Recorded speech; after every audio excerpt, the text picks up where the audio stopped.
शून्यातून विश्व की विश्वातून शून्य याबद्दल पु ल देशपांडे एक संकल्पना मांडतात. टू रूम किचनचा एखादा फ्लॅट, 2-4 एकरचा फार्म हाऊस, एखादी 4 चाकी गाडी, असं भौतिक वस्तूंचं प्रदर्शन मांडता आलं की आपण म्हणतो अमक्या नमक्याने शून्यातून विश्व निर्माण केलं. म्हणजे होते काय की सुखमय आशेने माणूस श्रीमंत होण्यासाठी धडपडतो, पण होतो का सुखी, दिसतो का सुखी, असं पुढं म्हणतात. आमच्या लहानपणी खूप मजा यायची, खूप करमायचं, घर भरलेलं असायचं, कधी दिवस मावळायचं हे कळायचं देखील नाही. मग आता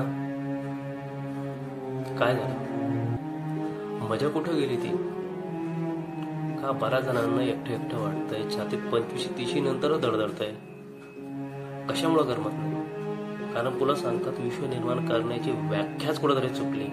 पुला म्हणतात की विश्व निर्माण करणं म्हणजे नातीगोती जपणं, छंद जोपासणं, पाहुणे होऊन जाणं आणि पाहुण्याचं स्वागतही करणं, खूप गप्पा मारणं, घराच्या उमऱ्यात चपलांचा ढीग दिसणं, खळखळून असणं, काळाचं दुःख सांगून मोकळेपणाने रडणं, ह्या गोष्टी आपण प्राप्त करू शकलो तर शून्यातून विश्व निर्माण केलं असं आपण म्हणू शकतो, असं पु ल देशपांडे म्हणतात.